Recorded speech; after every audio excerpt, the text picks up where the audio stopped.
पश्चिम बंगाल विधानसभा चुनाव के नतीजे आने के बाद नई सरकार के गठन में पेच फंस गया है। ममता बनर्जी ने साफ कह दिया है कि वोटों की लूट हुई है, मैं हारी नहीं हूं, इसलिए मुख्यमंत्री पद से इस्तीफा नहीं दूंगी। ममता के इस ऐलान ने बीजेपी को तिलमिला दिया है। सवाल उठ रहे हैं कि अगर मुख्यमंत्री ने इस्तीफा नहीं दिया तब बीजेपी सरकार कैसे बना पाएगी।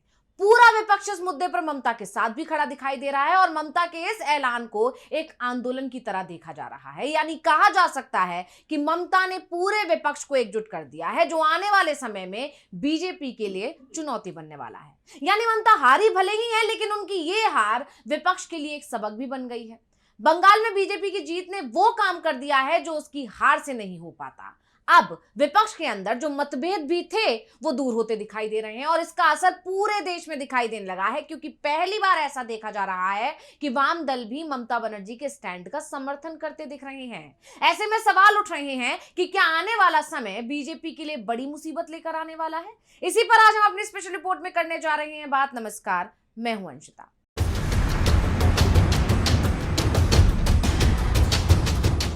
किसी भी कीमत पर चुनाव जीतो, बीजेपी की इस रणनीति ने अब पूरे विपक्ष को एकजुट कर दिया है। जानकारों का यह मानना है कि अब विपक्ष में जो थोड़ा बहुत भी बिखराव या मतभेद था वो पूरी तरह से खत्म हो जाएगा, क्योंकि विपक्ष भी ये समझ चुका है कि इस समय अलग अलग लड़कर नहीं बल्कि साथ में लड़ने में ही फायदा है। पहले दिल्ली और उसके बाद अब बंगाल, दोनों ही जगह सत्ताधारी पार्टी ने इंडिया से अलग होकर बीजेपी के खिलाफ चुनाव लड़ा और नतीजा सबके सामने है। सरकार तो दूर, दोनों ही जगह के मुख्यमंत्री अपनी सीट तक नहीं बचा पाए। दिल्ली चुनाव में केजरीवाल का जो हाल हुआ वही हाल बंगाल में ममता बनर्जी का हुआ और वजह एक ही थी। यही कहना है शिवसेना उद्धव ठाकरे गुट के सांसद संजय राउत का। लेकिन अब ममता बनर्जी ने जो कदम उठाया है उसका पूरा विपक्ष खुलकर समर्थन भी कर रहा है। इसके अलावा ममता के इस्तीफे से इनकार के बाद बीजेपी का जो रवैया सामने आया है उसने एक तरह से बीजेपी को एक्सपोज कर दिया है। तो ममता की हार और इसके बाद उनके इस्तीफे ना देने का ऐलान का क्या असर हुआ है, इसे सिलसिलेवार समझते हैं। दरअसल बंगाल के साथ साथ पूरे देश की सियासत में उस वक्त तहलका मच गया जब 4 मई को नतीजे आने के अगले ही दिन यानी कि 5 मई को ममता बनर्जी ने एक बयान दिया।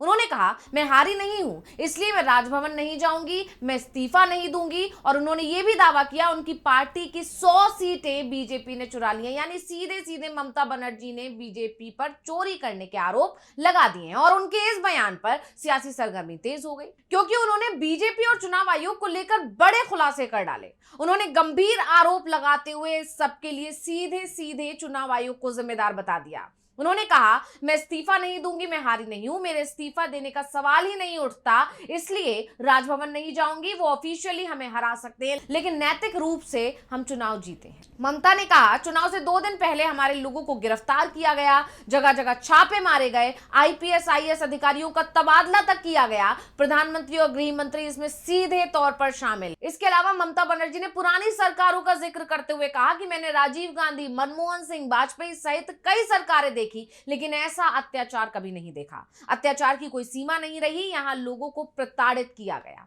पहले राउंड की काउंटिंग के बाद ही वो कहने लगे कि भाजपा 195 से 200 सीटें जीत रही है। अंतिम नतीजे का इंतजार नहीं किया और बीजेपी वालों ने पोलिंग स्टेशन के अंदर घुसकर लोगों और काउंटिंग एजेंट्स को पीटना शुरू कर दिया। और इसके बाद ममता बनर्जी ने साफ साफ चेतावनी दे डाली चुनाव आयोग को और कहा कि हम चुनाव आयोग के खिलाफ कदम उठाएंगे। क्या करेंगे ये अभी नहीं बताएंगे। और दूसरी बात, हमने फैसला किया है कि 5 सांसदों समेत 10 लोगों की एक फैक्ट फाइंडिंग कमेटी भी बनाई जाएगी। यानी ममता बनर्जी ने सीधे सीधे मोदी और अमित शाह पर हमला तो बोला ही, साथ ही चुनाव आयोग के खिलाफ मोर्चा भी खोल दिया। ममता ने सीधे सीधे चेतावनी दी है कि वो शांत नहीं बैठेगी और उनकी इस ललकार को पूरे विपक्ष का साथ भी मिल गया है। दरअसल उद्धव ठाकरे गुट के राज्यसभा सांसद संजय राउत, उन्होंने बड़ा बयान दिया। उन्होंने ममता बनर्जी का समर्थन किया और लिखा कि उनका इस्तीफा ना देने का फैसला पूरी तरह उचित है। राउत ने सोशल मीडिया प्लेटफॉर्म एक्स पर पोस्ट कर लिखा कि तत्कालीन सीजीआई चंद्रचूड़ की तरफ से उद्धव ठाकरे बनाओ महाराष्ट्र सरकार मामले में दिए गए फैसले के अनुसार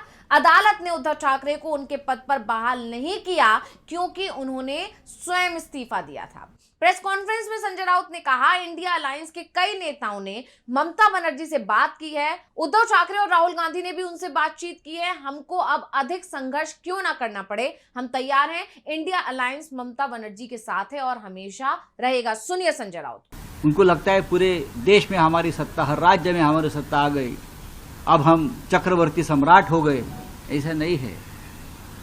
जब जब दिया बुझता है तो उनकी जो हमारे मराठी में बोलते हैं वो बड़ी हो जाती है, आग जोर से आती है और झपकन बुझ जाती है। बीजेपी का यही होने वाला है। संजय राउत ही नहीं, राहुल गांधी ने तो अपने नेताओं की ही क्लास लगा डाली। दरअसल पश्चिम बंगाल में टीएमसी की हार पर कुछ कांग्रेसी नेता और दूसरी पार्टी के नेता खुशी जाहिर कर रहे थे। कांग्रेस सांसद राहुल गांधी ने ऐसे नेताओं को खुशी मनाने के बजाय समय रहते संभलने की सलाह दे डाली। उन्होंने कहा कि आज ही ममता बनर्जी की पार्टी के साथ हुआ है, कल दूसरी पार्टियों का नंबर भी आ सकता है। असम और बंगाल में जनादेश की चोरी भारतीय लोकतंत्र को नष्ट करने के भाजपा के मिशन में उसका बड़ा कदम है। राहुल गांधी ने अपने पोस्ट में लिखा, कांग्रेस के कुछ लोग और अन्य लोग टीएमसी की हार पर खुशी मना रहे हैं। उन्हें यह बात स्पष्ट रूप से समझनी चाहिए कि असम और बंगाल के जनादेश की चोरी भाजपा द्वारा भारतीय लोकतंत्र को नष्ट करने के अपने अभियान में उठाया गया एक बड़ा कदम है।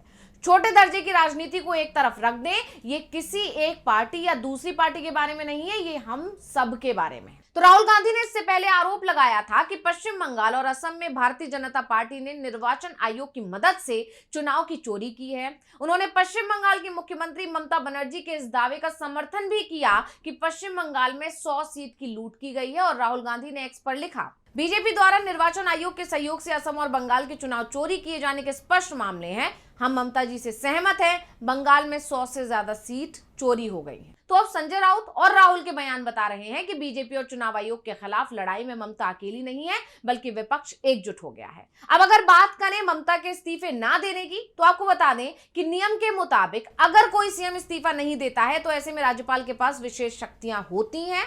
राज्यपाल पहले हारे हुए सीएम से इस्तीफा मांग सकते हैं और इनकार करने पर वो विधानसभा को तुरंत भंग करने का आदेश जारी भी कर सकते हैं।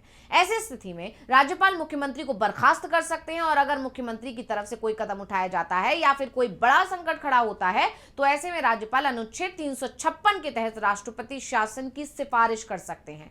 राज्यों में संवैधानिक मशीनरी की विफलता के मामले में ऐसा होता है।